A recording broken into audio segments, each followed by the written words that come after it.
Oke, silakan. Assalamualaikum warahmatullahi wabarakatuh. Yang terhormat kepada Bapak Setio Galih Mariono selaku dari dosen pengampu mata kuliah Geografi Kebencanaan dan rekan-rekan semua yang saya banggakan, Alhamdulillah pada kesempatan kali ini kita dapat berkumpul kembali dalam keadaan sehat walafiat.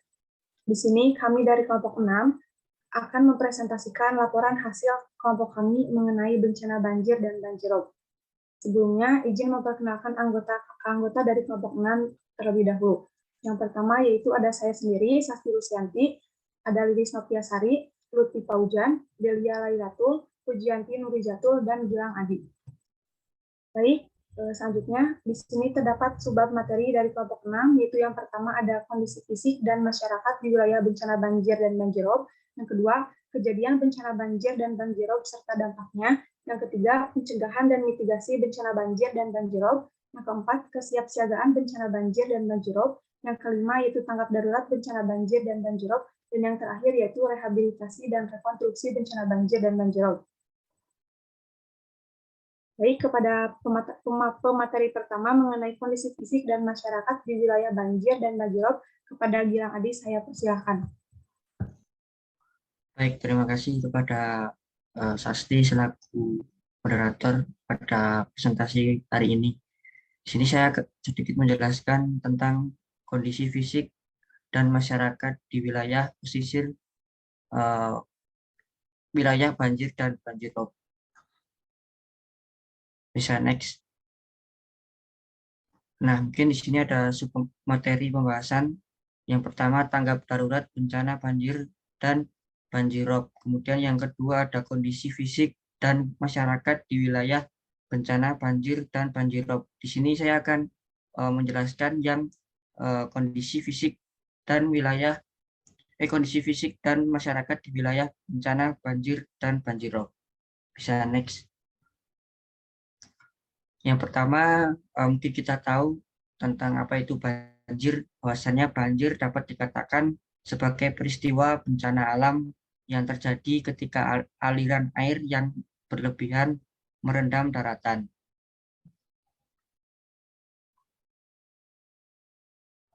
Next. Nah, mungkin di sini untuk pengertian banjirop yang tersebar di wilayah yang terdampak, yaitu banjirop adalah kejadian ataupun fenomena alam di mana air laut masuk ke wilayah daratan pada waktu permukaan air laut mengalami pasang. Kemudian permasalahan banjirop merupakan permasalahan yang cukup serius yang dihadapi di beberapa wilayah di pesisir Indonesia, seperti Pulau Jawa, pesisir Pulau Sumatera, pesisir Pulau Kalimantan, dan Selatan. Mungkin kita tahu bahwasannya akhir-akhir ini banyak sekali permasalahan banjirop, khususnya di Pulau.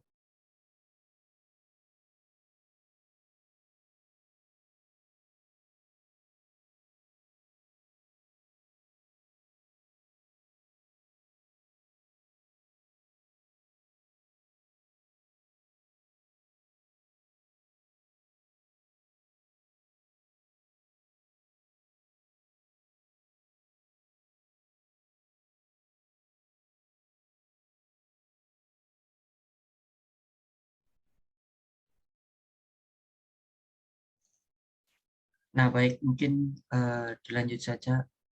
Nah, kemudian untuk pembahasan selanjutnya yaitu mengenai ciri dan karakteristik banjirop.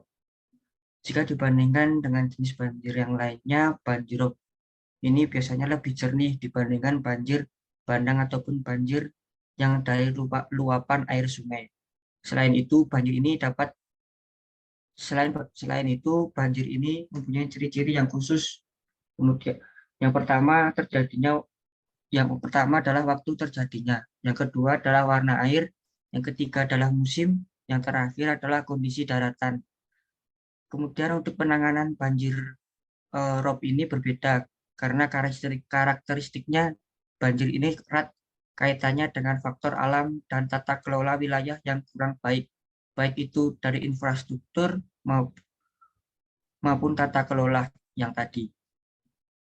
Bisa next.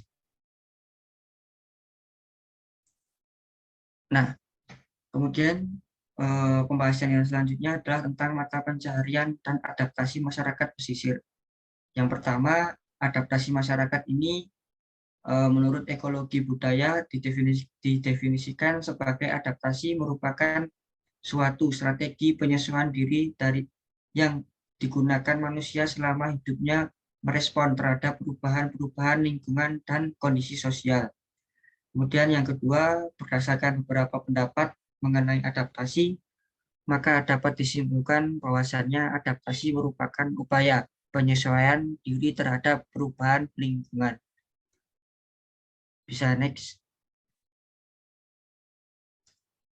Nah, mungkin mengapa banjirop sering terjadi di negara kita, Indonesia, karena yang tadi, nah, ya mungkin beberapa faktor penyebabnya.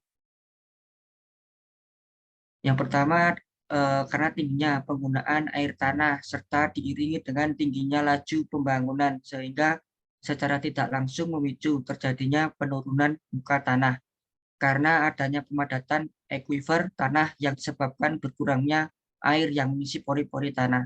Nah, mungkin untuk kasus-kasus seperti ini banyak sekali ditemukan di wilayah Indonesia. Contohnya saja di kota Jakarta, kemudian ada juga di kota Semarang, kemudian di kota Surabaya. Bisa di next. Nah, mungkin ini sepenggal dokumentasi banjir rob yang ada di daerah ibu kota Jakarta. Yang bagian kiri yaitu banjir rob di kawasan Jakarta Utara sampai Jakarta Barat. Yang foto bagian kanan yaitu banjir rob di wilayah kota DKI Jakarta.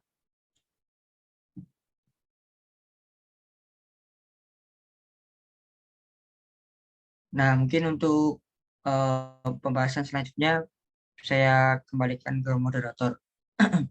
Terima kasih. Baik, terima kasih kepada Gilang Adi yang telah memaparkan materinya. Selanjutnya yaitu materi kedua mengenai kejadian banjir dan banjirop serta dampaknya. Kepada Lutfi saya persilahkan. Baik, terima kasih kepada Saudari Sasti selaku moderator. Nah, di sini saya akan menjelaskan mengenai kejadian banjir dan banjirop serta dampak yang ditimbulkannya. Next. Nah, seperti yang telah dijelaskan sebelumnya, banjir ini bisa dikatakan sebagai luapan air dari daerah alirannya yang diakibatkan oleh ketidakmampuannya untuk menampung air. Nah, banjir ini pada dasarnya merupakan proses alamiah yang dapat menjadi bencana bagi manusia apabila proses itu bersinggungan pada manusia sehingga menyebabkan kerugian jiwa maupun materi. Nah, dalam konteks sistem alam, banjir ini terjadi pada tempatnya gitu atau di dataran banjir. Nah, banjir akan mengenai manusia jika mereka ini atau manusia ini mendiami daerah yang secara alamiah ini merupakan dataran banjir. Nah, selanjutnya itu sebagian besar belum. Nah, sebagian besar proses terjadinya banjir di Indonesia ini disebabkan oleh tingginya curah hujan yang tidak dibarengi oleh kesiapan suatu wadah, dalam hal ini seperti sungai maupun danau, karena beberapa faktor seperti pendangkalan, kemudian penumpukan sampah, dan sebagainya. Sehingga air tersebut akan terhambat untuk menyerap maupun mengalir. Next.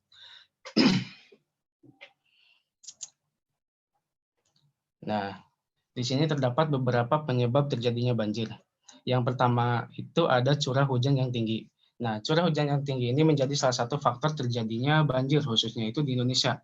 Seperti yang diketahui bahwa Indonesia ini terletak pada garis khatulistiwa yang mengakibatkan Indonesia ini memiliki iklim dengan tingkat curah hujan yang tinggi. Nah, biasanya curah hujan yang tinggi ini apabila ini terjadi apabila masuk pada bulan basah. Nah, hujan akan menimbulkan banjir jika intensitasnya tinggi dan dalam kurun waktu yang relatif lama. Yang selanjutnya itu terletak pada wilayah cekungan dan dikelilingi perbukitan. Nah, pada dasarnya air itu akan mengalir dari tempat yang tinggi ke tempat yang lebih rendah karena mengikuti gaya gravitasi. Nah, jika suatu wilayah terletak pada daerah cekungan dan dikelilingi oleh perbukitan, maka aliran air akan mengalir dari perbukitan ke wilayah yang ada di bawahnya. Nah, apabila di wilayah tersebut memiliki pengaliran air yang sempit, maka hal tersebut akan mengakibatkan risiko terjadinya banjir, terlebih pada saat hujan besar dengan intensitas waktu yang lebih lama. Yang selanjutnya itu terdapat pemukiman di sekitar sepanjang sungai. Penggunaan lahan sebagai pemukiman di sekitar sungai tentunya dapat menjadi salah satu penyebab terjadinya banjir.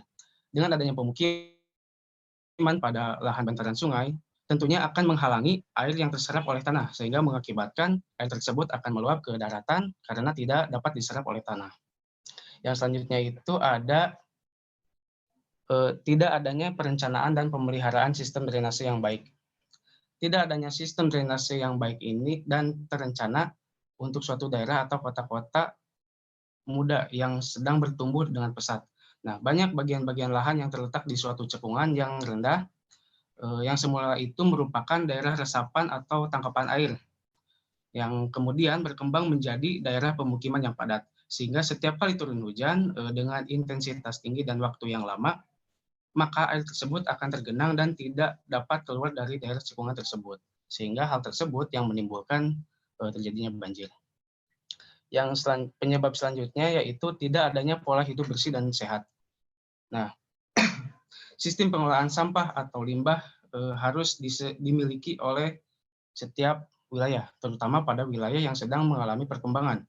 Dengan demikian, pada wilayah tersebut akan mengalami peningkatan jumlah penduduk yang tentunya akan meningkatkan kebutuhan lahan dan berdampak juga pada jumlah sampah atau limbah di wilayah tersebut. Namun, tidak semua masyarakat ini memiliki pola pikir yang sama gitu untuk menjaga lingkungan sekitarnya. Hal tersebut dapat dilihat dari masih banyaknya masyarakat yang membuang limbah ataupun sampah langsung ke sungai. Nah, hal tersebut tentunya akan mengganggu saluran drainase yang apabila terjadi hujan, maka air yang masuk ke saluran tersebut akan terhambat dan akhirnya mengakibatkan air tersebut meluap ke daratan sehingga terjadilah banjir. Dan yang terakhir itu adalah keadaan tanah dan tanaman.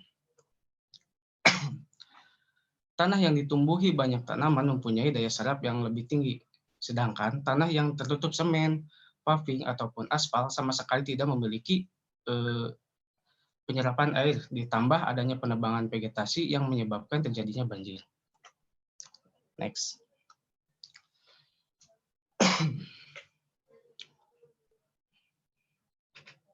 Nah, yang selanjutnya itu ada dampak terjadinya banjir. Nah, ada beberapa dampak yang ditimbulkan oleh bencana banjir. Yang pertama itu dampak primer. Nah, banjir membawa banyak kerugian untuk manusia, khususnya pada kebutuhan primer. Dalam hal ini contohnya itu seperti kehilangan harta benda, bahkan korban jiwa. Selain itu, lingkungan juga akan terkena dampak seperti adanya kerusakan pohon, kerusakan sarana prasarana transportasi, kemudian bangunan, jembatan, sistem selokan, dan sebagainya. Yang selanjutnya itu dampak sekunder. Nah, dampak sekunder ini merupakan contohnya itu seperti terjadinya masalah kesehatan. Nah, hal tersebut diakibatkan oleh air kotor yang membawa berbagai wabah penyakit dan menyerang masyarakat terutama pada lansia dan juga anak-anak. Dan yang terakhir itu ada dampak secara tersier. Nah, contohnya itu apabila banjir ini terjadi di lokasi wisata sehingga hal tersebut akan mengakibatkan kesulitan seperti menurunnya pengunjung lokasi wisata tersebut, serta akan mengalami pengeluaran yang cukup besar karena adanya biaya pembangunan dan perbaikan ketika saat banjir. Next. Nah, yang selanjutnya itu ada kejadian banjirop. Nah, banjirop ini dapat diartikan sebagai naiknya air laut ke daratan yang ada di sekitarnya yang disebabkan oleh beberapa faktor dan menimbulkan permasalahan. Nah, banjirop ini terdiri dari banjirop secara langsung dan tidak langsung. Nah, banjirop secara langsung terjadi pada kawasan yang berada di tepi pantai, di mana air pasang laut tertinggi masuk ke daratan dan tertahan oleh tanah maupun bangunan fisik. Nah, kemudian banjirop tidak langsung bisa terjadi pada daerah yang jauh dari pantai, tetapi berada pada daerah sekitar drainase yang tidak terawat. Nah, hal itu dapat terjadi ketika air laut masuk ke dalam sistem drainase saat pasang tertinggi, kemudian menerobos melalui tanggul yang tidak terawat, yang kemudian masuk ke daratan dan menggenangi daerah tersebut. Next. Nah, ada beberapa penyebab terjadinya banjirop. Nah, meskipun bukan sebagai penyebab utama, namun penyebab ini bisa dikatakan sebagai pendorong terjadinya banjirop. Yang pertama itu ada pemanasan global. Pemanasan global merupakan peningkatan suhu permukaan bumi yang disebabkan oleh perubahan iklim, sehingga akibatnya ada efek rumah kaca dan mengandung karbon dioksida. Nah, meningkatnya suhu di permukaan bumi tentunya menimbulkan es yang ada di kutub itu mencair dan berakibat pada kenaikan air laut di wilayah pesisir. Nah, apabila tidak ditangani dengan baik, maka akan terjadi banjirop yang akan melanda daerah pesisir pantai. Yang selanjutnya itu pemanfaatan air tanah yang berlebihan. Nah, pemanfaatan air tanah secara berlebihan ini tentunya memiliki dampak negatif yang salah satunya itu terjadinya penurunan tanah. Nah, hal tersebut terjadi karena ketika air yang ada di dalam tanah dimanfaatkan secara berlebihan, maka akan menimbulkan kekosongan di dalam rongga tanah tersebut. Sehingga karena tidak adanya penyangga, maka tanah yang tadinya tidak memiliki rongga itu akan mengalami penurunan. Contoh kasusnya yang seperti kita ketahui itu seperti di daerah Jakarta. Yang selanjutnya itu ada pembebatan hutan mangrove dan hutan bakau. Seperti yang diketahui, fungsi dari hutan mangrove atau hutan bakau ini salah satunya itu sebagai penahan arus air laut yang dapat mengikis daratan pantai. Nah, apabila hutan tersebut mengalami kerusakan, maka daratan pantai tersebut akan terkikis dan akan mengakibatkan terjadinya banjirop karena tidak ada penahan untuk menahan gelombang air laut. Yang selanjutnya itu ada keadaan topografi suatu wilayah. Nah, keadaan topografi juga merupakan salah satu faktor yang menjadi penyebab terjadinya banjirop. Keadaan topografi yang menyebabkan terjadinya banjirop ini merupakan topografi yang tipe permukaan tanahnya itu ada di bawah atau lebih rendah dari permukaan air laut, sehingga hal tersebut yang menyebabkan terjadinya banjirop. Yang selanjutnya itu ada fenomena penurunan muka tanah. Nah, seperti yang telah dijelaskan sebelumnya, permukaan tanah yang turun atau permukaan tanah yang lebih rendah daripada permukaan air laut akan memicu terjadinya banjirop pada suatu wilayah. Dan yang terakhir itu ada sistem drainase yang tidak terawat. Next. Nah, di sini terdapat beberapa dampak terjadinya banjirop. Yang pertama itu ada menimbulkan kerugian material, kemudian merusak bangunan, yang selanjutnya itu menyebabkan lingkungan menjadi kotor dan becek, kemudian penyebaran bibit penyakit, kemudian mengganggu lalu lintas, dan kelangkaan air bersih. Nah, mungkin cukup sekian yang dapat saya sampaikan. Mohon maaf apabila terdapat kesalahan. Saya kembalikan kepada moderator. Terima kasih kepada Lutfi Paujan yang telah memaparkan materinya. Untuk materi selanjutnya yaitu mengenai pencegahan dan mitigasi bencana banjir dan banjirop. Kepada Delia, saya persilahkan. Terima kasih moderator. Selanjutnya untuk pencegahan, mitigasi, dan bencana banjir dan banjirop. Slide selanjutnya. Pencegahan dan mitigasi itu termasuk ke dalam rangkaian kegiatan penanggulangan bencana pada tahapan pertama, yaitu tahapan prabencana saat situasi tidak terjadi bencana. Dalam mitigasi bencana ini terdapat dua kategori, yaitu mitigasi bencana struktural dan non-struktural. Yang pertama, mitigasi bencana struktural ini merupakan upaya meminimalkan bencana yang dilakukan melalui pembangunan sarana fisik dengan pendekatan ekologi. Nah, untuk bencana banjir, mitigasi bencana strukturalnya, yaitu membangun tanggul dan tembok pertahanan. Ini itu merupakan salah satu cara yang dapat dilakukan dengan membangun tembok dan tanggul pertahanan yang dibangun di sepanjang aliran sungai. Di aliran sungai yang cukup rawan apabila terjadi banjir. Jadi misalnya kawasan yang dekat dengan lokasi penduduk tuh harus dibangun tanggul atau tembok pertahanan untuk mengurangi risiko dari bencana banjir tersebut. Biasanya debit banjirnya itu yang tidak dapat diprediksikan. Lalu ada pembangunan bangunan pengendalian banjir.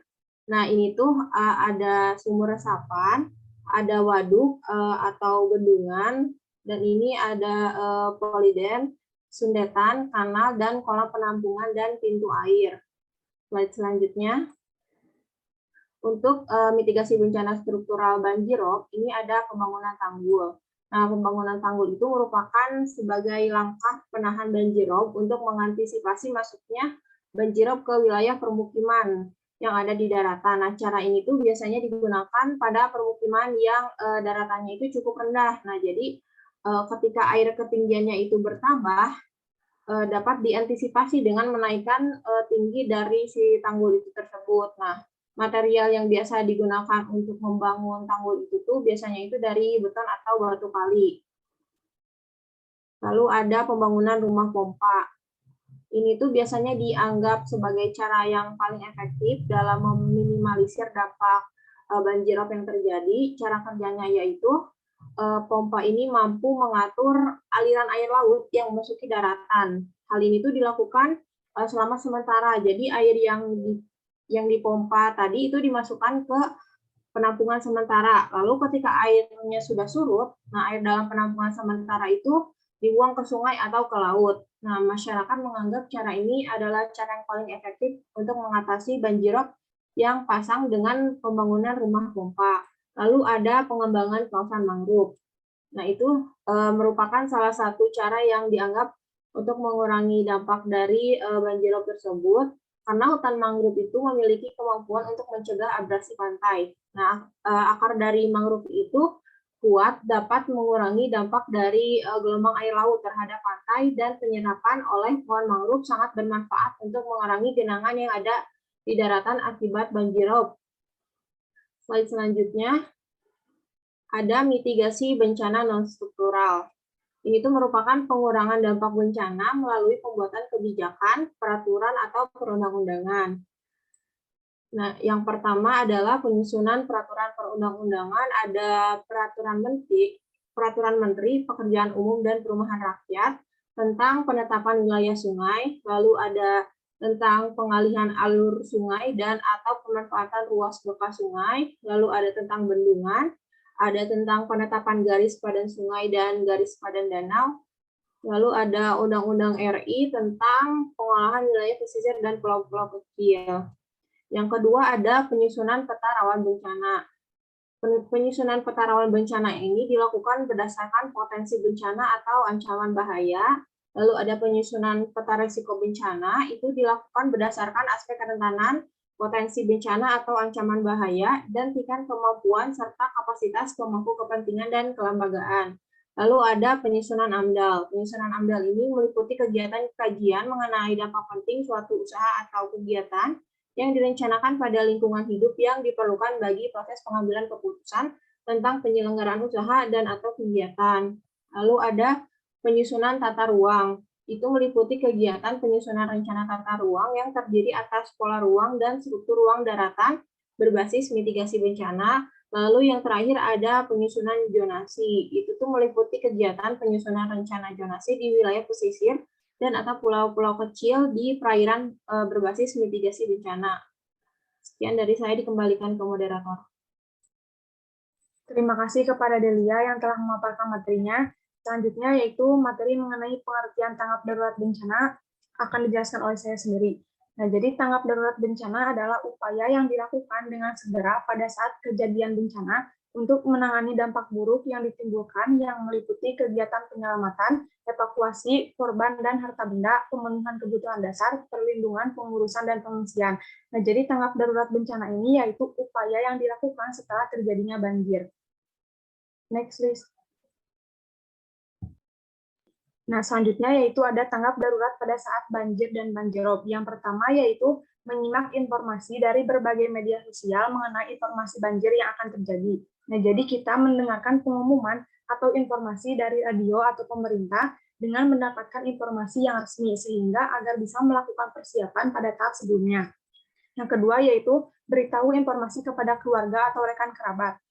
Setelah kita mengetahui informasi akan adanya banjir, sebaiknya kita memberitahu kepada keluarga atau rekan kerabat, karena agar mereka meninggalkan tempat dan melakukan evakuasi terlebih dahulu. Yang ketiga yaitu, bawalah dokumen penting dan masukkan dalam tas yang tahan air. Nah, sehingga ketika banjir datang kembali, dokumen-dokumen tersebut bisa terbawa dan tidak tertinggal di dalam rumah agar dokumen tersebut masih layak digunakan.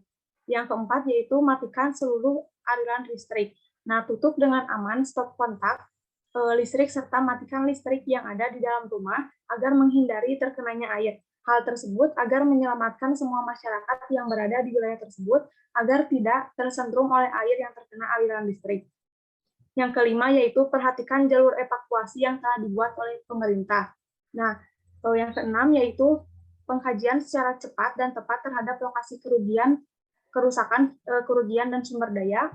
Yang ketujuh yaitu penentuan status keadaan darurat bencana. Yang kedelapan yaitu penyelamatan dan evakuasi masyarakat yang terkena banjir dan banjirop. Yang kesembilan yaitu pemenuhan kebutuhan dasar, karena hal tersebut yang paling dibutuhkan untuk memenuhi asupan mereka guna menjadikan imun tubuh mereka meningkat kembali. Yang ke-10 yaitu perlindungan terhadap kelompok rentan. Nah, karena hal tersebut merupakan keselamatan gitu bagi lansia karena dikhawatirkan tidak seperti layaknya anak remaja atau dewasa yang dapat langsung bergegas pergi keluar rumah. Yang ke-11 yaitu pemulihan dengan segera sarana dan sarana vital. Terima kasih. Mungkin pemaparan selanjutnya yaitu mengenai materi kesiagapan bencana dan bencana banjirop. Kepada Puji saya persilahkan. Terima kasih kepada moderator. Nah, yang selanjutnya, boleh slide selanjutnya.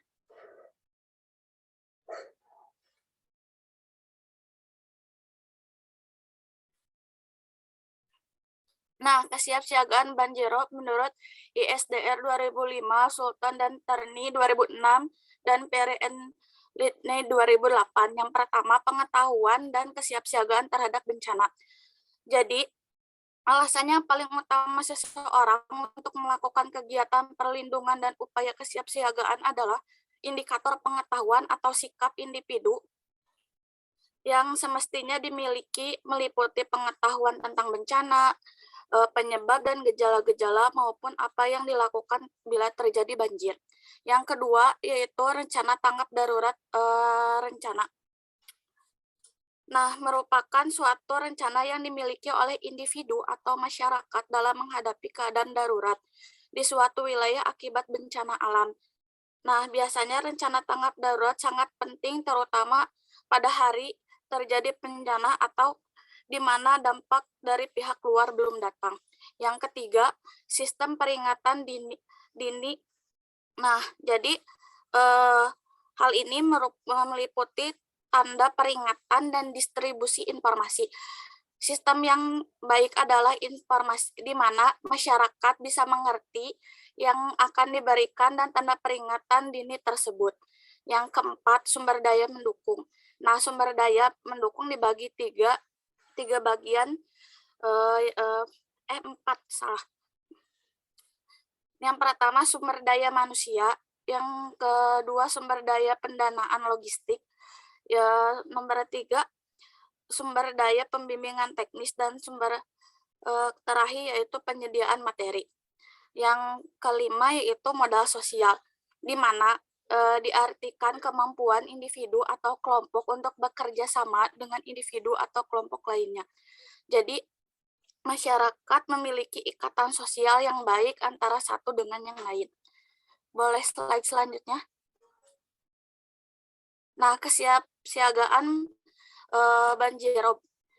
Menurut TWIG 2015, untuk kesiapsiagaan bencana memiliki 2 tujuan utama, yakni membantu orang menghindari ancaman bencana yang akan datang, dan yang kedua menyusun rencana sumber daya mekanisme untuk memberikan bantuan yang memadai.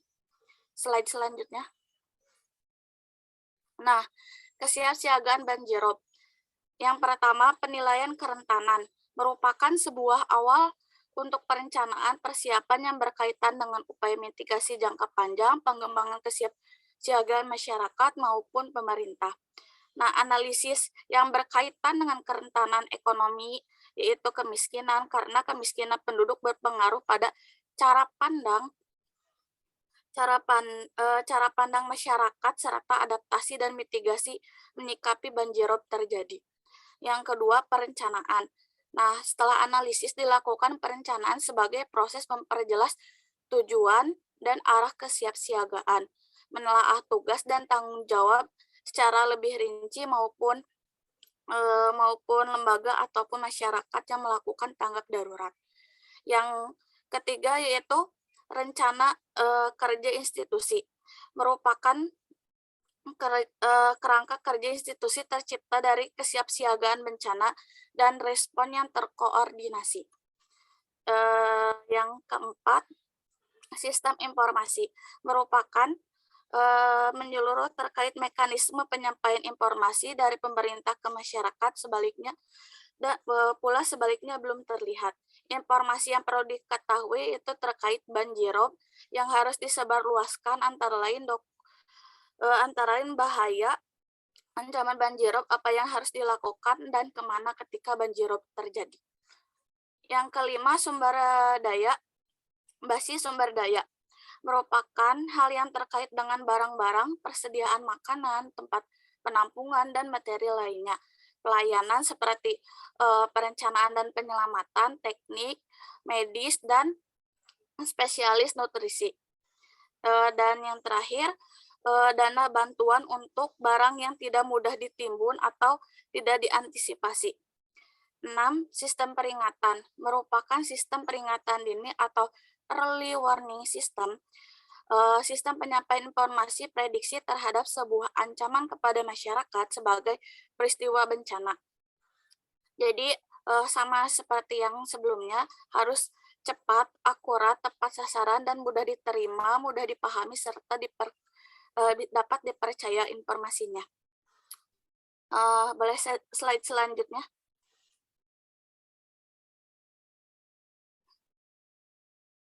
Nah, mekanisme respon. Jadi,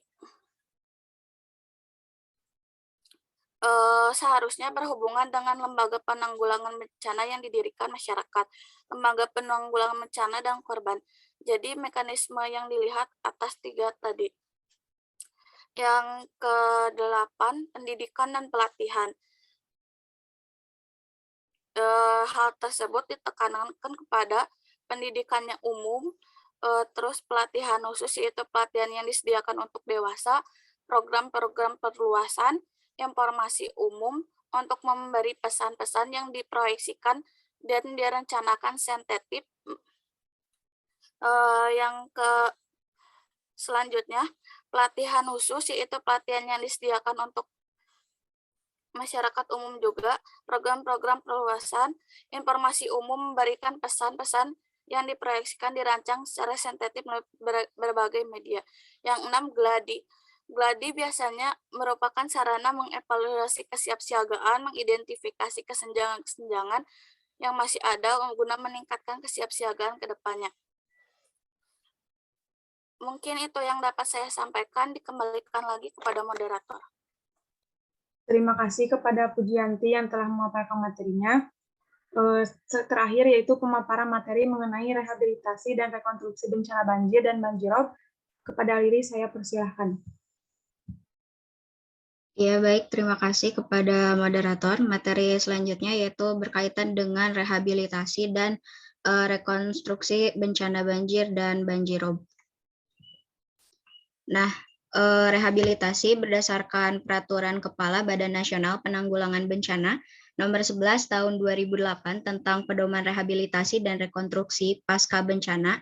Rehabilitasi ini diartikan sebagai perbaikan dan pemulihan semua aspek pelayanan publik atau masyarakat sampai tingkat yang memadai pada wilayah pasca bencana dengan sasaran utama untuk normalitas atau berjalannya secara wajar semua aspek pemerintahan dan kehidupan masyarakat pada wilayah pasca bencana.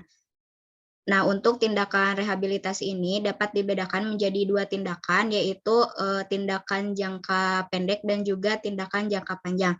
Nah, tindakan jangka pendek ini yaitu tindakan yang dilakukan pada pasca banjir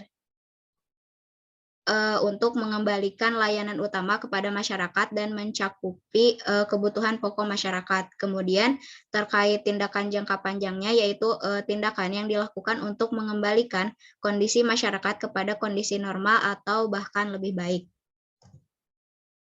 Selanjutnya untuk tindakan rehabilitasi yang dapat dilakukan pasca banjir dan banjirop ini diantaranya ada analisis kerusakan dan kebutuhan, di mana peran serta masyarakat sangat penting dalam mendata kerusakan dan kebutuhan untuk menghindari terlupakannya hal-hal yang penting. Nah, data kerusakan dan kebutuhan tersebut harus lengkap dan jelas agar dapat disampaikan kepada organisasi, lembaga, ataupun institusi pemerintahan yang nantinya mau memberikan bantuan kepada korban bencana banjir dan banjirop. Kemudian yang kedua ada melakukan perbaikan kualitas air bersih, di mana banjir dan banjirop ini dapat menyebabkan terjadinya pencemaran sumber air bersih. Nah, perbaikan kualitas air bisa dilakukan dengan pemberian penjernih air cepat, seperti halnya ada polialuminium klorin atau PAC. Nah, penggunaannya itu untuk satu saset bisa digunakan untuk 20 liter air. Kemudian bisa juga menggunakan tawas.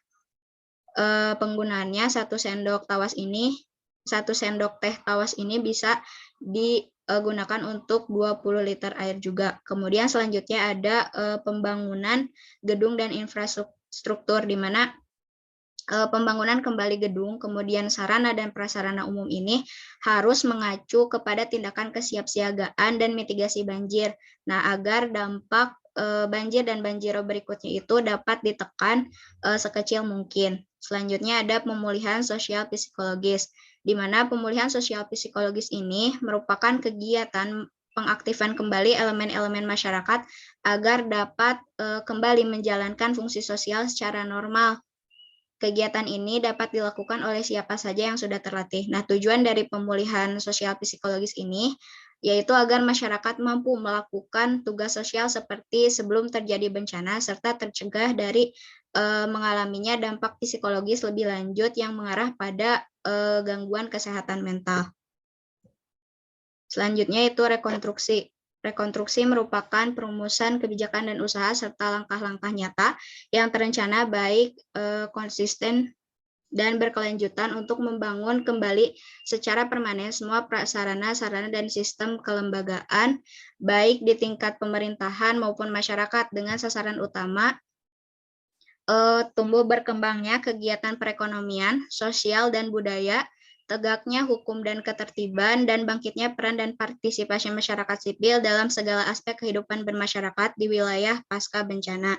Nah, dalam hal penanggulangan pasca banjir dan banjirop ini, terutama dalam penanganan rekonstruksi, maka diperlukan suatu proses rekonstruksi yang tepat berdasarkan perencanaan yang baik sehingga tepat sasaran dan juga tertib dalam penggunaan dana serta mampu meningkatkan ketahanan masyarakat terhadap ancaman banjir dan banjirop di masa mendatang melalui usaha-usaha pengurangan resiko bencana.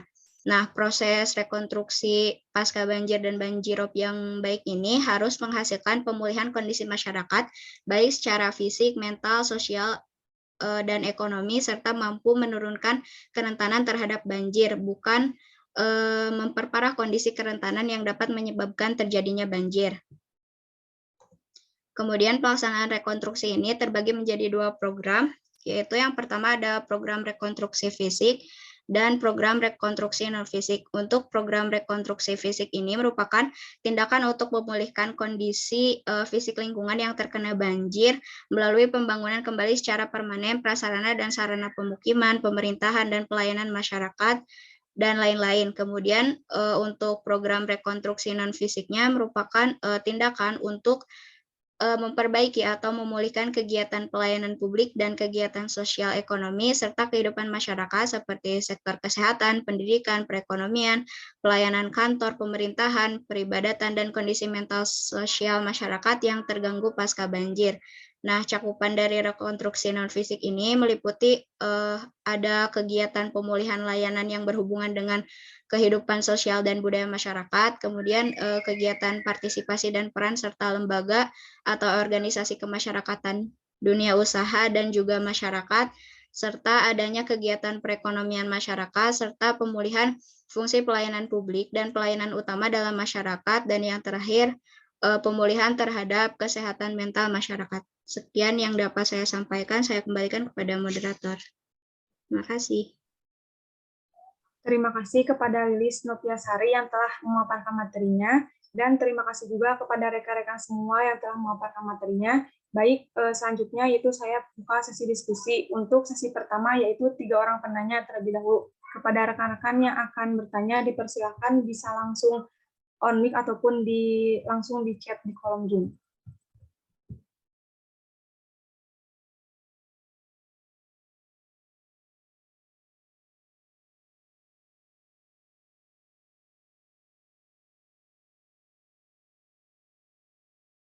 Baik, di sini sudah terdapat satu pertanyaan dari Karen Gustiawati Putri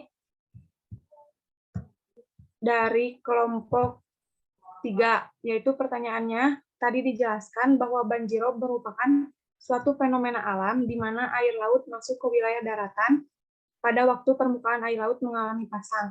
Nah, tapi apakah banjirop itu sendiri dapat memicu dari aktivitas yang dilakukan oleh manusia juga atau tidak? Kepada rekan-rekan semua, jika ingin ada yang bertanya, dipersilahkan. Satu pertanyaan lagi untuk sesi pertama. Pertanyaan kedua yaitu dari Irna Nurayani dari kelompok 5. Pertanyaannya yaitu, apa perbedaan mitigasi bencana banjirop di dalam negeri dan luar negeri?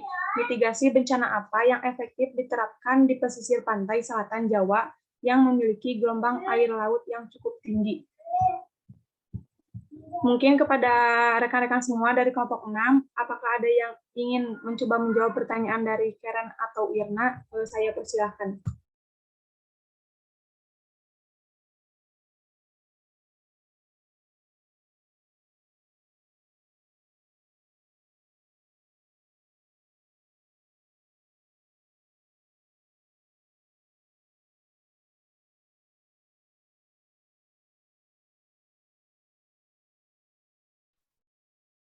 Bagaimana rekan-rekan semua dari kelompok 6, apakah ada yang ingin mencoba menjawab pertanyaan dari Karen atau Irna?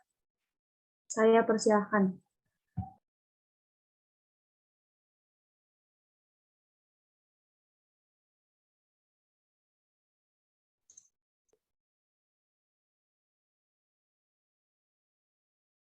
Nah, mungkin untuk pertanyaan dari siapa tadi?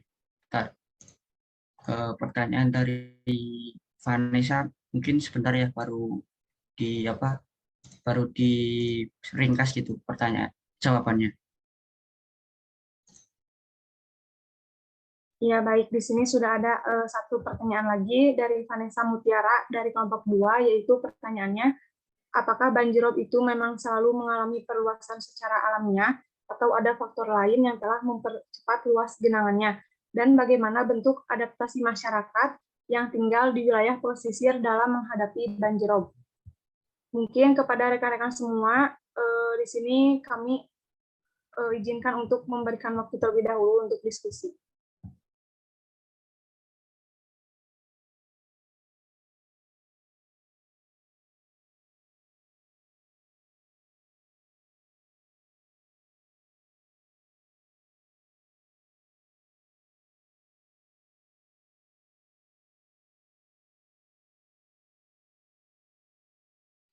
Moderator izin menjawab pertanyaan dari Karen.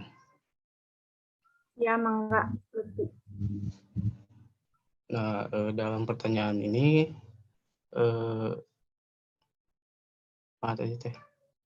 apakah banjirop itu dapat mungkin dipicu ya dari aktivitas yang dilakukan oleh manusia juga atau tidak. Nah, mungkin hal tersebut menjadi pendorong gitu terjadinya banjirop. Yang pertama itu seperti tadi yang sudah dijelaskan bahwa pemanfaatan air tanah yang berlebihan. Nah, pemanfaatan air yang berlebihan ini memang memiliki dampak yang negatif itu. Yang salah satunya itu menjadi terjadinya penurunan tanah. Nah, hal tersebut ketika suatu lahan itu suatu lahan daratan lebih rendah dibandingkan lebih rendah dibandingkan dengan dataran laut gitu, tentunya akan menimbulkan banjirop gitu. Nah, selain itu ada juga aktivitas manusia yang menyebabkan terjadinya pemanasan global. Nah, contohnya itu seperti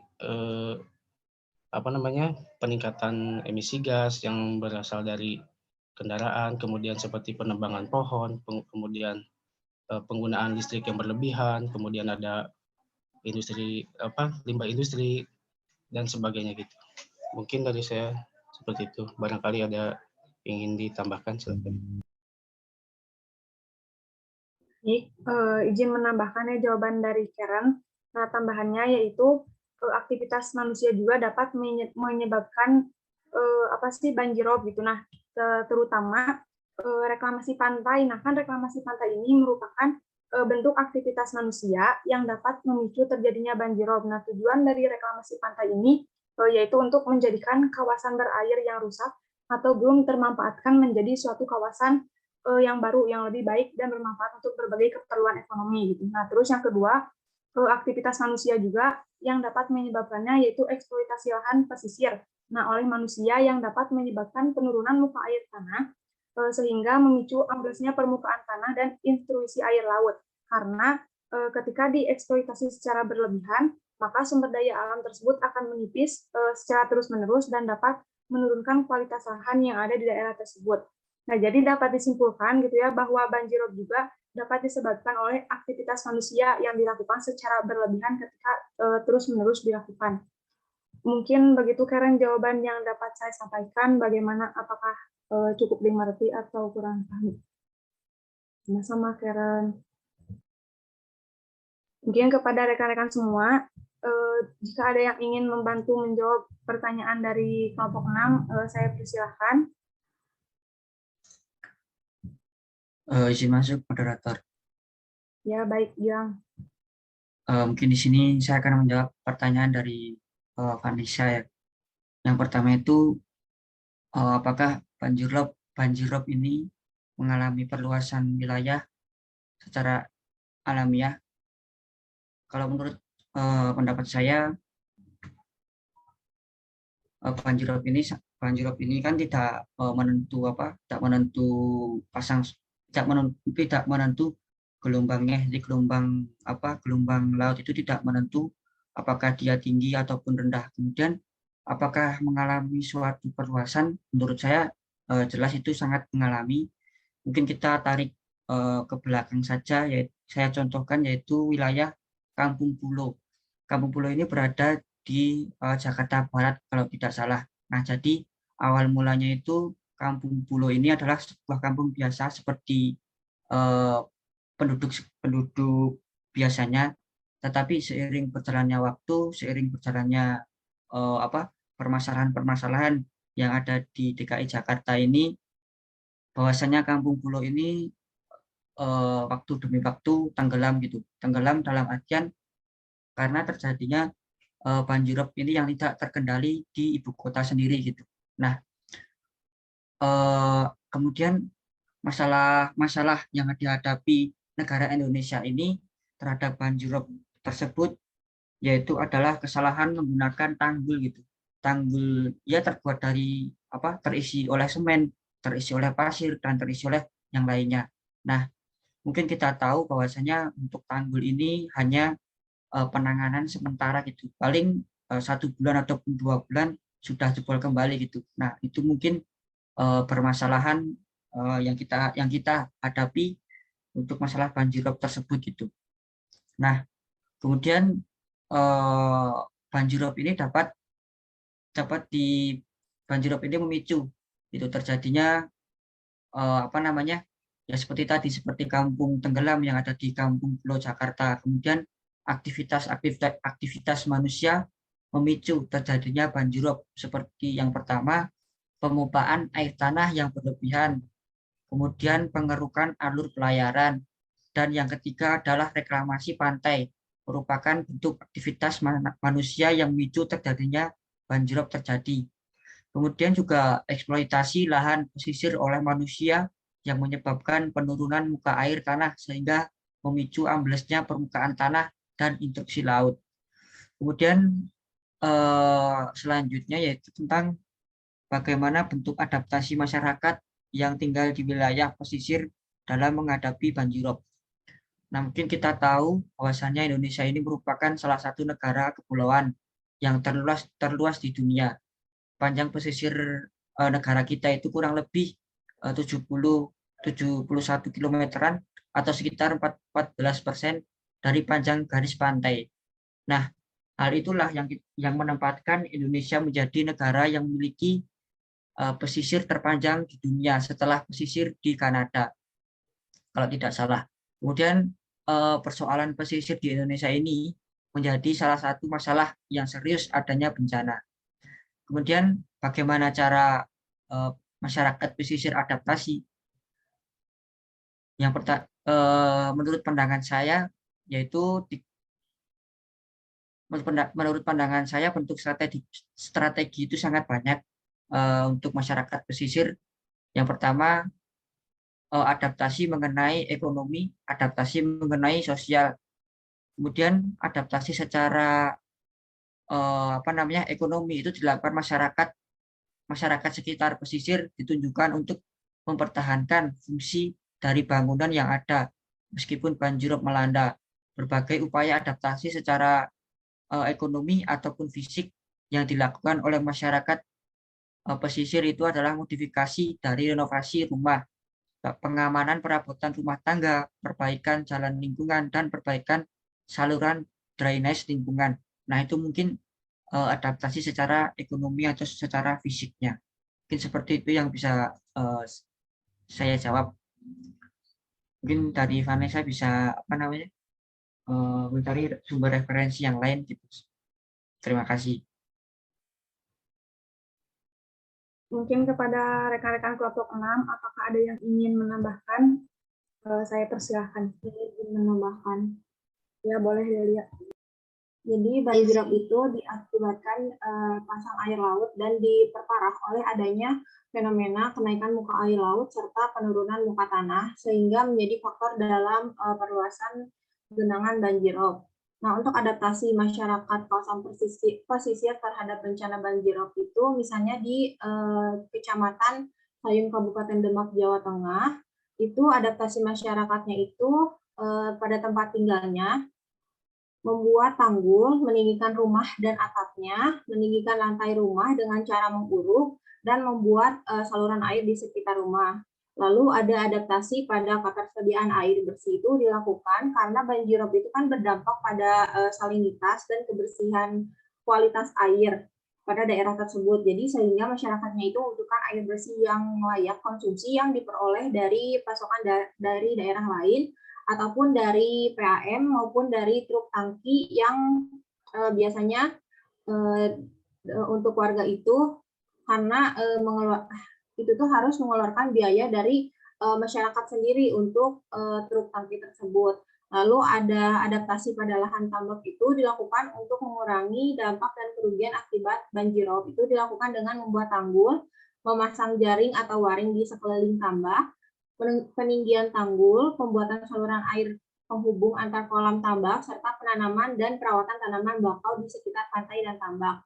Nah, penanaman bakau ini tuh berfungsi pula untuk mengurangi dampak dari banjirop yang lain, yaitu kehilangan lahan dan abrasi pantai. Mungkin sekian tambahan dari saya. Mungkin Lilis ada yang ingin ditambahkan?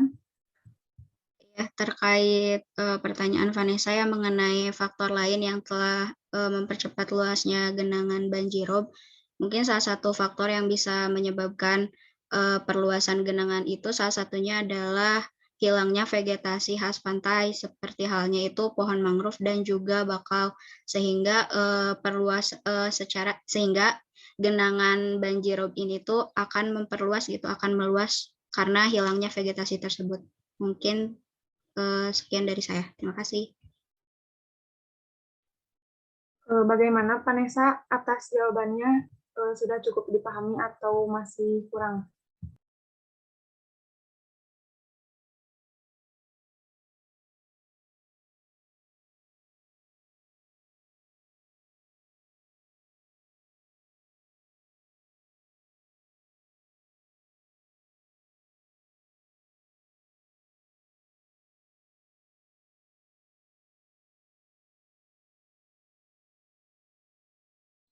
Sama-sama Vanessa. Nah, di sini ya berarti terdapat satu pertanyaan lagi dari Irna Nuraini dari kelompok 5 yang belum terjawab. Pertanyaannya yaitu, apa perbedaan mitigasi bencana banjirop di dalam negeri dan luar negeri? Mitigasi bencana apa yang efektif diterapkan di pesisir pantai selatan Jawa yang memiliki gelombang air laut yang cukup tinggi? Ya, Purwanto. Baik, moderator, saya izin berpendapat untuk pertanyaan dari Irna, apakah diperbolehkan? Ya, diperbolehkan. Silakan Purwanto. Baik, sebelumnya saya Purwanto dari kelompok 1 bencana gempa bumi. Di sini saya izin menjawab pertanyaan dari Irna. Yang pertama, mengenai perbedaan mitigasi bencana banjirop di dalam negeri dan di luar negeri. Nah, untuk di sini ya, untuk di luar negerinya saya mencontohkan dari negara Jepang. Nah, khususnya di daerah Jepang sendiri, daerah Jepang yang memiliki potensi bencana banjir yang besar itu terdapat di Jepang bagian barat. Nah, untuk perbedaan mitigasinya mungkin lebih ke prabencana ya, atau sebelum kejadian bencana. Nah, untuk di Indonesia sendiri saat ini lebih baru ditekankan untuk mitigasinya itu seperti pembuatan tanggul dan sebagainya. Nah, untuk di Jepang sendiri itu sudah lebih menggunakan teknologi. Selain tanggul juga di sana sudah di istilahnya itu dibuat terowongan-terowongan di bawah tanah itu yang berfungsi untuk menyalurkan air di permukaan. Nah, teknologi ini kalau tidak salah namanya itu Metropolitan Area Outer Underground Discharge Channel. Jadi seperti terowongan-terowongan di bawah tanah itu yang berfungsi untuk mengalirkan air di permukaan khususnya di daerah perkotaan besar. Nah, sebetulnya teknologi ini juga sekarang sedang dikembangkan di Indonesia khususnya di daerah DKI Jakarta ya. Tapi mungkin karena keterbatasan sumber daya manusia dan juga modal, karena di Jepang juga itu sekitar dana pembangunannya itu 30 triliun. Jadi seperti itu mengenai sedikit tentang mitigasi dari bencana banjir ataupun bencana banjirop itu sendiri. Perbedaannya tadi saya contohkan yang di Jepang. Nah, untuk pertanyaan keduanya mengenai mitigasi yang efektif di daerah pantai selatan Jawa. Nah, sebenarnya jika kita lihat dari materi yang tadi disampaikan, untuk banjirop sendiri memang itu lebih berpotensi besar di daerah pantai utara. Kenapa? Karena pantai utara itu morfologinya lebih datar sehingga akan berpotensi besar terjadinya banjirop seperti yang baru saja terjadi kemarin di Semarang. Nah, untuk di selatan sendiri kita ketahui bahwasanya di daerah pantai selatan itu morfologinya lebih ke tebing dan banyak klip gitu. Terus di daerah pantai selatan juga banyak tanggul-tanggul alami, baik itu gundukan pasir maupun tanaman di sepanjang pesisir pantai, yaitu bisa dijadikan sebagai pemecah gelombang atau untuk menghambat masuknya banjirop ke daerah pantai selatan. Tetapi tidak dipungkiri juga apabila memang volume air atau gelombangnya sangat tinggi di daerah pantai selatan juga dapat terjadi banjirop. Hanya saja tidak seintens yang ada di pantai utara seperti di Jakarta, dan di Semarang seperti itu. Nah, untuk mitigasinya untuk di daerah pantai selatan mungkin karena ya di sana juga tidak sepadat di daerah pantai utara ya untuk pemukiman yang tadinya juga. Jadi lebih ke seperti yang kalau saya temui di lapangan beberapa lokasi seperti adanya pembuatan jalur evakuasi, kemudian seperti peringatan-peringatan seperti itu arah jalur evakuasi, terus ada mungkin seperti pembuatan posko untuk pemantauan gelombang. Seperti itu yang saya ketahui. Mohon maaf apabila terdapat kekeliruan, boleh teman-teman menambahkan dari kekurangan apa yang saya sampaikan. Terima kasih, moderator. Terima kasih kepada Purwanto. Apakah rekan-rekan ada yang ingin mencoba menambahkan pertanyaan dari Irna?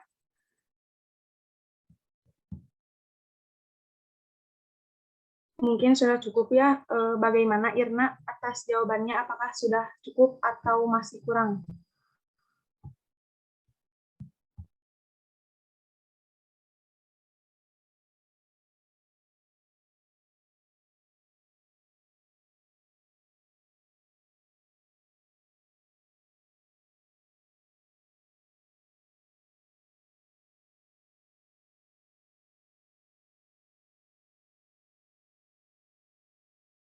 Bagaimana Irna atas jawabannya? Apakah sudah cukup? Oh iya, sudah cukup ya. Baik, terima kasih. Di sini selanjutnya saya akan membuka sesi kedua untuk teman-teman. Apabila ada yang ingin bertanya kembali, saya persilahkan kepada 3 orang penanya. Bisa langsung on mic atau di kolom chat.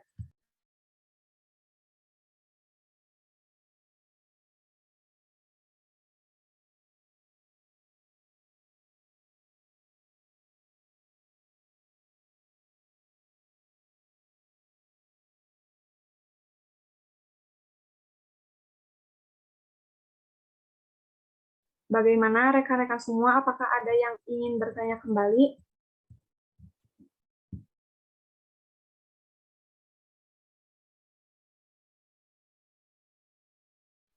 Kalau tidak ada, mungkin saya cukupkan.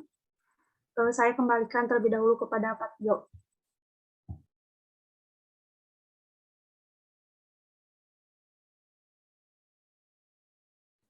Oke, baik. Terima kasih untuk rekan-rekan kelompok 6 yang telah menyampaikan materinya. Waktu juga masih cukup lama. Pertanyaannya saya lihat 3 ya. 3 pertanyaan ya barusan ya. Oke, pertama dari Karen, kemudian dari Irna, dan dari Vanessa. Mungkin karena materinya memang sudah cukup jelas, saya lihat, dan mungkin tidak banyak yang bertanya juga karena memang sudah paham. Mudah-mudahan seperti itu ya. Tapi nanti akan saya tes juga nih, kira-kira tidak bertanya itu apakah sudah paham atau tidak mendengarkan sama sekali ya. Oke, sebelum saya lanjutkan nih di pembahasan terkait materi ini, saya ingin sedikit bertanya dulu terhadap rekan-rekan dari kelompok lain selain dari kelompok 6. Pertama yang ingin saya tanyakan basic saja. Bedanya banjir, banjirop, dan banjir bandang itu apa gitu? Mungkin teman-teman dari selain kelompok 6 ada yang coba ingin menjawab, silakan.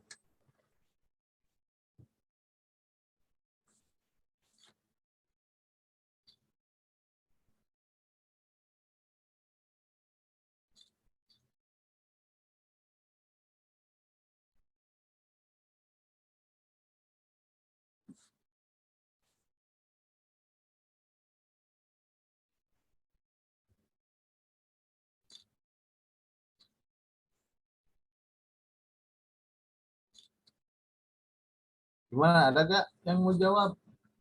Di luar kelompok 6 berarti sekitar 35 orang yang lain ya. Ayo. Saya mau mencoba menjawab, Pak. Boleh, silahkan. Ria. Sebelumnya mohon maaf izin off-cam karena jaringannya sangat tidak stabil di sini, Pak. Menurut saya ya Pak, perbedaan dari banjir, banjir rob, sama banjir bandang itu, kalau banjir itu bisa disebabkan oleh aktivitas manusia seperti buang sampah sembarangan ke sungai sehingga sungainya meluap. Sedangkan banjir rob itu terjadi karena disebabkan oleh air laut yang pasang. Nah, sedangkan banjir bandang disebabkan oleh curah hujan yang terus-menerus, Pak. Seperti itu, terima kasih. Dari ketiganya itu ada campur tangan manusia atau tidak? Kan tadi seakan-akan dibedakan, ada yang ada campur tangan manusianya, ada yang tidak, berarti ya itu pendapat dari pria. Mungkin yang lain Iya, ada Pak. yang pendapat yang lain? Atau mendukung apa yang pria sampaikan?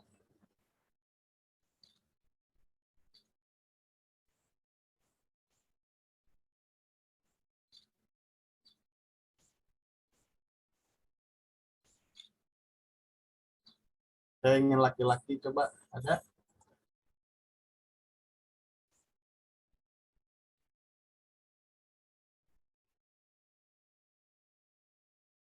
Aditya Sasti, udah bangun belum?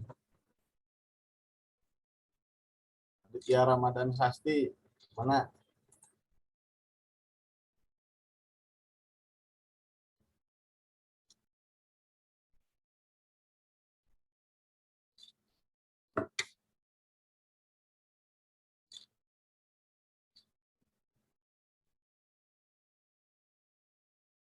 Halo? Aditya hadir?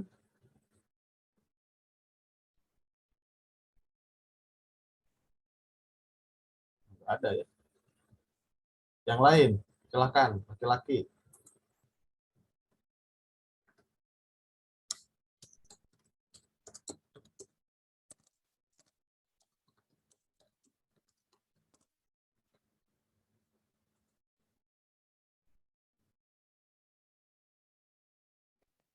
Bapak, saya Silakan, ada boleh? yang mau pendapat? Silakan.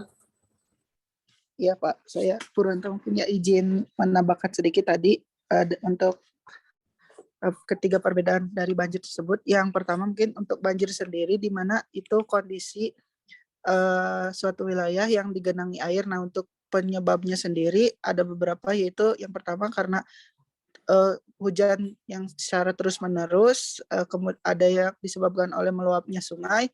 Nah, untuk banjir itu aktivitas manusianya tadi juga yang seperti dijelaskan Tria, seperti membuang sampah sembarangan, pendangkalan sungai dan sebagainya gitu. Nah, untuk banjirop sendiri itu banjir yang disebabkan oleh air pasang laut. Jadi air lautnya itu memasuki wilayah daratan. Nah, adapun untuk penyebab dari aktivitas manusianya sendiri seperti banyaknya aktivitas yang menyebabkan penurunan muka tanah di daerah pesisir, sehingga ketika pasang air laut itu sangat mudah untuk memasuki daratan, terlebih tanggul yang dibangun juga sudah tidak berfungsi dengan baik. Nah, adapun kalau banjir bandang itu banjir yang datang secara tiba-tiba yang diakibatkan oleh curah hujan yang sangat tinggi, khususnya di daerah hulu. Misalnya di daerah pegunungan, kemudian di daerah pegunungan itu ekosistemnya sudah rusak akibat aktivitas manusia, sehingga menyebabkan banjir yang sangat besar karena air itu tidak bisa lagi ditampung di daerah hulunya atau di daerah pegunungan, sehingga terjadi banjir yang besar dan datang secara tiba-tiba serta mengangkut berbagai material seperti pepohonan, kayu dan sebagainya. Seperti itu, Pak. Oke, berarti ketiga-tiganya juga menurut Purwanto itu ada campur tangan manusianya ya, baik itu banjir, kemudian banjir rob, dan banjir bandang. Tapi tadi banjir bandang memang tidak terbahas di kelompok 6 ini, karena tidak termasuk. Tapi mungkin itu menjadi masukan untuk tahun depan, saya akan coba masukkan sekalian di bahasan terkait banjir ini. Berarti bukan hanya banjir saja, tapi banjir rob dan banjir bandang. Oke. Betul, sebetulnya ketiga hal tersebut itu ada campur tangan manusia, apalagi kalau berkaitan dengan banjir dan banjir bandang. Kalau banjir kan seperti di Jakarta, di Bandung gitu ya, ketika musim penghujan tinggi, akibat aktivitas manusia yang banyak membuang sampah ke sungai, misalnya hulu sungainya jelek, kemudian resapan airnya jarang, jadi banyak faktor yang disebabkan oleh manusianya, alhasil banjir terjadi. Kemudian kalau banjir bandang, itu memang sering terjadinya di daerah hulu. Ketika daerah hulunya ekosistemnya jelek, banyak pembabatan hutan, kemudian intensitas hujannya tinggi, alhasil membentuk bendungan alami nantinya di atas sana. Hasil dari endapan material-material kayu atau akar-akar pohon yang tersisa membentuk bendungan alami, terisi air hujan yang penuh dan nantinya akan jebol secara bersamaan menghasilkan banjir bandang. Itu banyak terjadi di Indonesia ya. Terus kalau yang terkait banjirop juga ada sebetulnya campur tangan manusia di sini, tapi tidak terlalu signifikan dibanding dengan naiknya muka air laut akibat pemanasan global. Nah, kalau kita tarik pemanasan global juga diakibatkan oleh manusia juga akhir-akhirnya ya. Nah, berarti memang full gitu ketiga jenis bencana banjir ini, semuanya baik langsung ataupun tidak langsung itu disebabkan oleh manusia juga. Oke, sekarang yang akan saya bahas terkait pertanyaan-pertanyaan yang masuk. Pertama mungkin apa ya, yang ingin saya tambahkan terkait pertanyaan dari Karen. Karen itu bertanya aktivitas manusia penyebab banjirop. Nah, tadi udah terjawab juga ya. Misalnya penggunaan air tanah yang berlebihan yang menyebabkan kekosongan di dalam tanah yang tadinya ada air menjadi kosong. Nah, itu menyebabkan muka tanah akan turun. Ketika muka tanah turun, muka permukaan lautnya naik, nah disitulah akan terjadi banjirop. Itu salah satu penyebab adanya banjirop. Yang kedua, ketika rongga-rongga tanah itu kosong akibat airnya banyak diambil, kemudian di atasnya dilakukan pembangunan gedung-gedung bertingkat yang sangat berat. Nah, itu salah satu alasan juga kenapa banjirop di Jakarta itu sekarang cepat dan masif gitu. Jadi selain penyedotan airnya berlebihan, di atasnya pun dibangun gedung-gedung yang tinggi. Itu juga kan memperberat kondisi tanah yang ada di sana. Alhasil penurunan muka tanahnya itu beberapa kali lipat dibanding dengan wilayah yang lain. Makanya di Jakarta sekarang sangat rentan oleh banjirop. Terus yang pertanyaan Irna, mitigasi di dalam dan di luar negeri terkait banjirop. Nah, tadi Purwanto mencontohkannya di Jepang ya. Di Jepang itu dibuat beberapa kanal di dalam tanah yang dapat mengalirkan air secara cepat ke laut ketika di atasnya itu sedang terjadi banjir. Itu biayanya sangat tinggi, mencapai triliunan ya. Contoh yang lain saya ingin mencontohkan itu di di Belanda. Nah, seperti yang kalian coba lihat di gambar ini, Belanda itu dia posisinya si permukaan tanahnya itu adalah di bawah permukaan air laut. Jadi ketika mereka tidak mempunyai tanggul, otomatis hampir 50% wilayah Belanda itu akan terendam oleh air. Alhasil mereka menggunakan teknologi tanggul guna untuk mengeringkan daratan yang ada di Belanda sana. Nah, di sini jadi suka ada yang bertanya, sungai yang mengalir ke laut di Belanda kalau ada tanggulnya itu seperti apa gitu.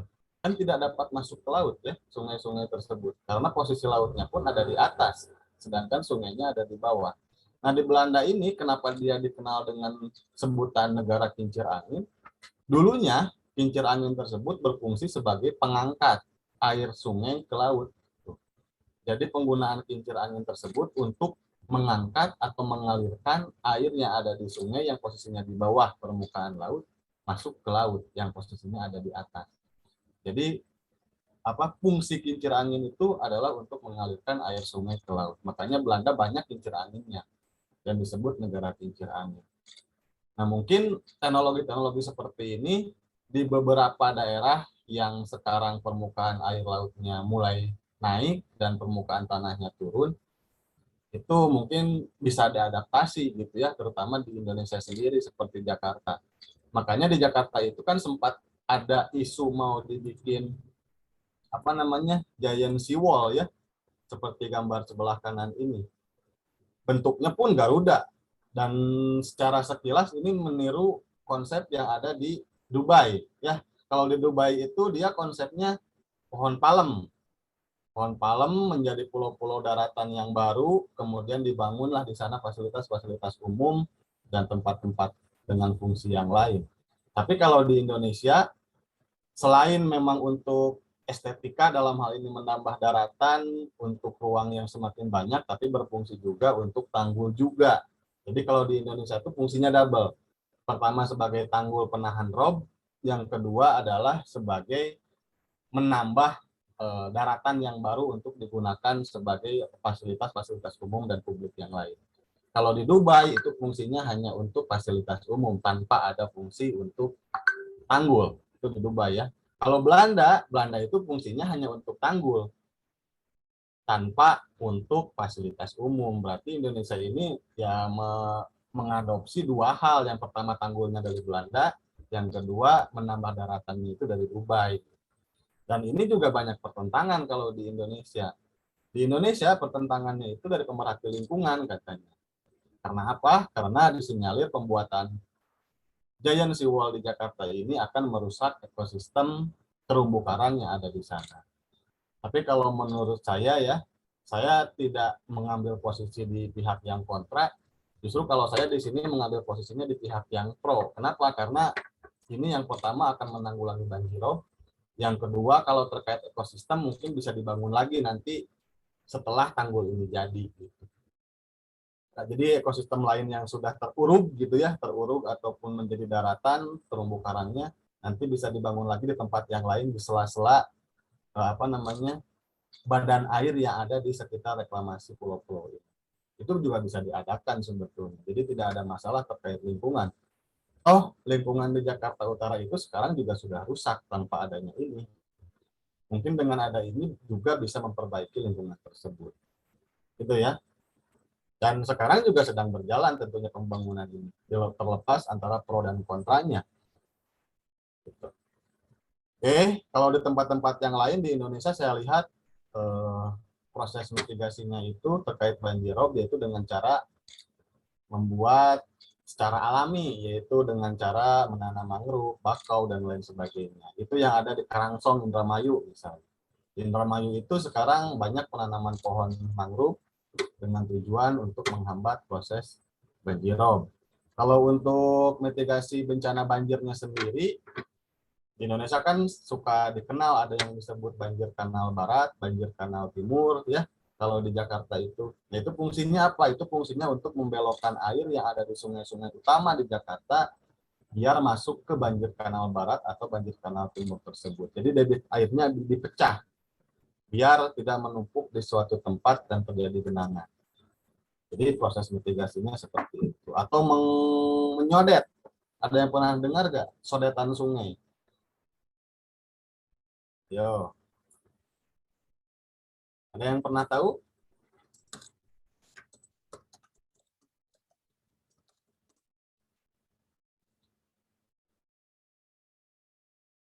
Sodetan itu adalah meluruskan sungai yang berkelok atau meluruskan meander sungai.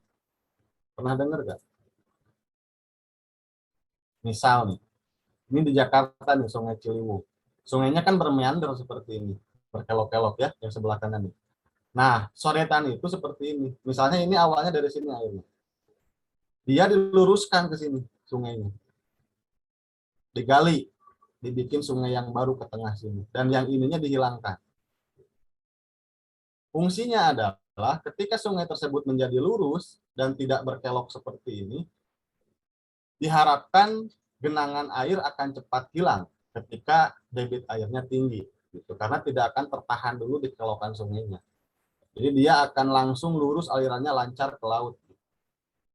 Itulah yang disebut sodetan. Nah di Jakarta itu sekarang banyak sodetan sungai, makanya banyak menggusur orang. Banyak orang-orang yang mengeluh karena sedang digusur gitu ya. Tapi itu merupakan resiko ketika kita akan mengadakan sebuah upaya gitu, baik di sini mitigasi ataupun apa itu gitu ya. Nah, jadi selain banjir kanal, Jakarta juga mengenal kata sodetan untuk mitigasi banjir. Kemudian ada juga pengerukan. Jadi pendangkalan itu dikeruk kembali biar sungainya itu normal kembali secara dalam sungai. Banyak caranya ya. Kalau untuk banjir rob, salah satu cara yang paling ampuh adalah mereboisasi hulu. Jadi ketika hulunya sudah gundul, maka itu harus segera direboisasi. Oke. Kemudian pertanyaan ketiga dari Vanessa terkait adaptasi alami dari orang-orang yang berada di daerah yang rawan banjir.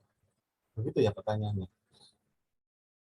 Oke, kalau adaptasi alami, kalau kalian pernah main ke Bandung gitu ya, di daerah Bale Endah, itu dia rata-rata rumahnya itu sudah mempunyai 2 lantai.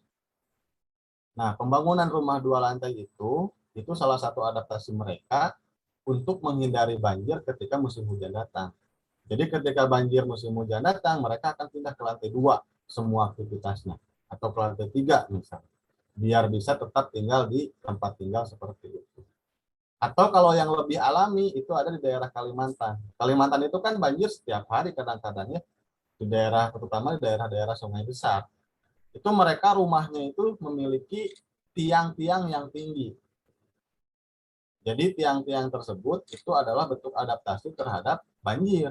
Ketika banjir naik 2 meter, mereka masih selamat karena tiangnya 3 meter gitu. Jadi rumahnya di atas. Kemudian ada yang sistem rumahnya itu seperti rumah terapung, memakai pelampung. Mau banjirnya setinggi apapun, rumah tersebut akan tetap naik gitu, mengikuti tinggi muka air.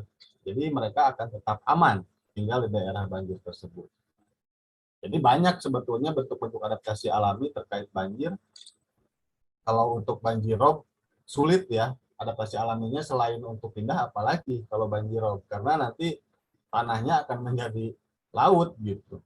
Kalau untuk banjir bandang juga mungkin adaptasi alaminya adalah menghindari membuat bangunan di daerah-daerah di tepian sungai. Jadi agak jauhlah dari sungai untuk menghindari banjir bandang tersebut.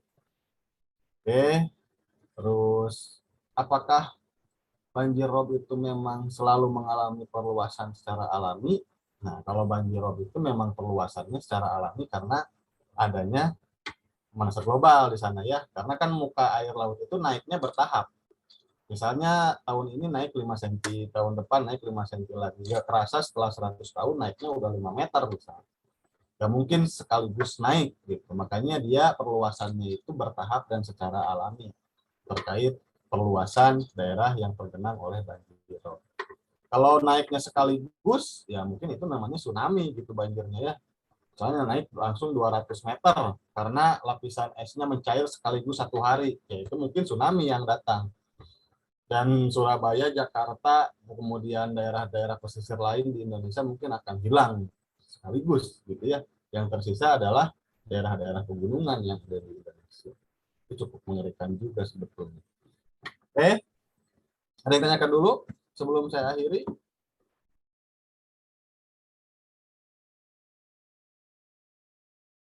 Baik, kalau cukup silahkan di screenshot dulu tadi oleh Lilis ya, dilanjutkan lagi screenshotnya. Nanti dimasukkan kembali ke WA Group. Kemudian notulensi dan rekamannya juga ditunggu di WA Group. Oke, silakan. Ya, baik Pak. Untuk slide pertama.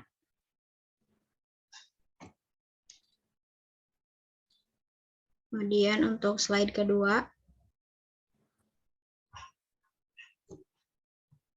Sudah Pak. Oke, terima kasih. Mungkin cukup untuk pertemuan kali ini. Pertemuan minggu depan merupakan pertemuan terakhir mungkin ya dari geografi kebencanaan, karena minggu depannya lagi kita akan UAS.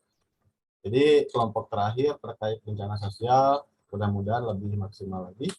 Terima kasih, selamat pagi. Assalamualaikum warahmatullahi wabarakatuh. Waalaikumsalam warahmatullahi wabarakatuh. Terima kasih, Pak. Terima kasih, Pak.